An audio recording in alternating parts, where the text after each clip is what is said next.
Crystal Owen's son, Harvey, was killed in a car accident when he was just 17 years old after the car he was travelling with 3 friends during a camping trip left the road in North Wales. Crystal says young people will keep dying on our roads if the government doesn't take action, like introducing more restrictions for young drivers. Crystal, the loss of your son must be felt every single day, and I know you're really, really clear that something has to be done to prevent other mums and parents and families going through what you've been through.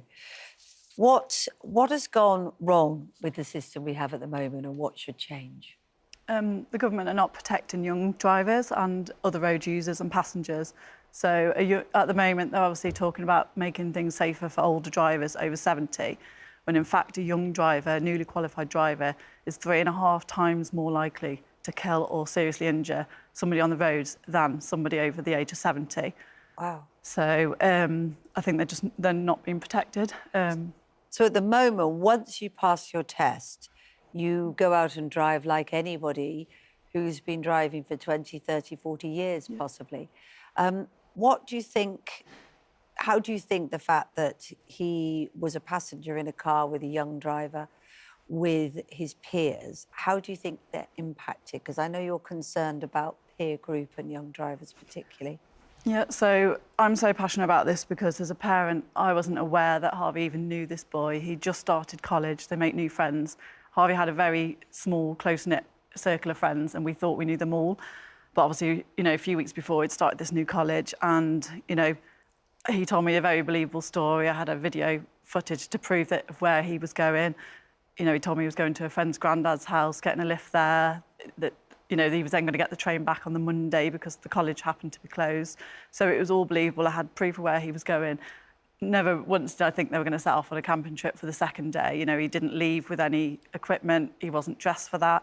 It was the middle of winter, you know, all of that. So as a parent, I was not able to keep him safe on that day because, you know, the biggest risk to young people is getting into a car with their friends.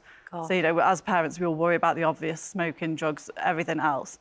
But actually, you know, at that age, you can't monitor them 24 hours a day. And the fact that they could just nip to the shop and take a lift with a friend and you have no say over that as a parent. They were, the driver wasn't drinking, wasn't speeding. So why did the age impact on the accident, do you believe? The coroner did rule that the crash was due to the actions of the driver. So they said that a graduated licence would have prevented this. And they also stated that if the government do not put extra safety measures in place, that young people will continue to die on the roads. And that's what's so frustrating, that I've just read that, you know, this whole eye test idea has come across because 4 deaths occurred because of eyesight with older drivers. 4 coroners stated that this was the case, and so then it was looked into and action has been taken. I'm part of a group called Forget Me Not Families United, and we're all bereaved parents, and there's countless families in our group who have a Preventing Future Deaths report to state that. So, and on the day of Harvey's crash, the crash happened because the driver, although he wasn't driving over the speed limit, he was driving too fast for that bend in the road, and that all comes with experience. Just explain how graduating licences would work then. What does that look like in reality then? So it's 6-month minimum learning period, so that makes sure that they gain valuable experience on all road conditions and all. You're right, because sometimes you can take a fast-track thing, can't you? You can assume advertised 2-3 weeks you can learn to drive. We've got families in the group whose children have had 5 lessons and been let loose on the road and obviously killed themselves or others.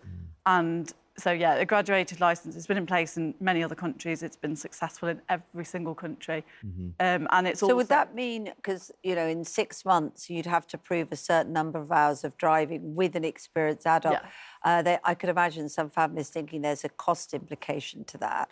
But I guess it wouldn't necessarily have to be a lesson. It could be driving with a parent. Logbook, yeah. And in other countries where this is in place, they actually have volunteers, and I'm sure in this country they'd be the same, people who are passionate about road safety that actually volunteer to do this supervised driving. And the other thing you're calling for is no peer-age passengers. Is that for 6 months as well? 6 months, unless accompanied by an older adult. So, and that's proven, like I say, it's in every country it's worked. We're asking for the minimum as well. We're only asking for 17 to 19-year-olds because it would be the most, you know, the least impactful on their mobility.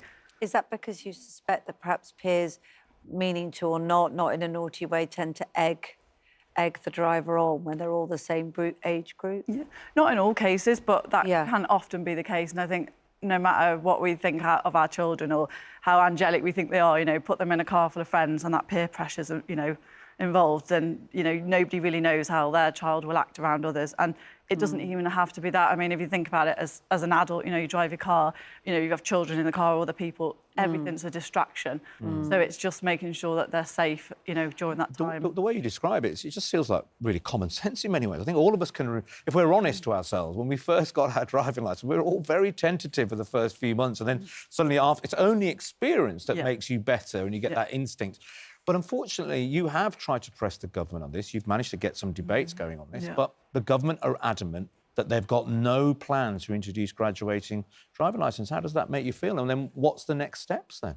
I mean, we've obviously still got to wait until the road safety strategy is published, and this is the first one in 10 years, which is really shocking that we haven't had one for this time. So that's obviously a start, and they are doing some things that, you know, that are in the pipeline. So they are doing trial runs on including rural roads in driving tests, and 70% of young driver crashes occur on a rural road. So that's a start, but it's just not enough. You know, we need the passenger element of a graduated licence is the most effective worldwide. And interestingly, you think there's a bit of a politics going on here, because we know that the Labour government has announced that they're going to allow 16, 17-year-olds to start voting in elections. And you think that maybe there's a bit of political power play. Well, we've been thinking all along, what are we missing? You know, in Canada, you know, it's reduced deaths by 83% in the last 30 years. And, you know, they've referred to our government as not only irresponsible, but insane for not taking action.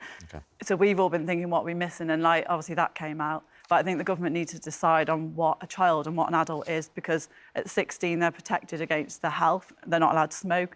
You know, at 16 and 17 now, they're going to be able to vote. They're not allowed to buy alcohol till they're 18. They're able to be put in the responsibility of a lethal weapon at the age of 17, and yet if they kill somebody, they're then treated like a child and sentenced as a child.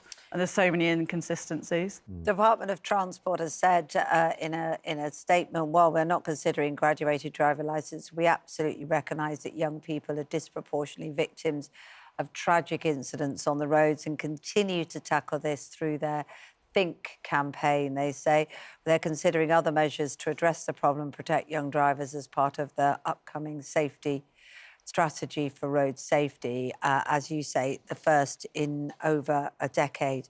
I know that you won't stop campaigning for this because, of course, Harvey was absolutely worth it, and not feeling the pain for others is so important. Thank you so much for speaking to us about it this morning. Thank you. Thank you, Crystal. Thank you.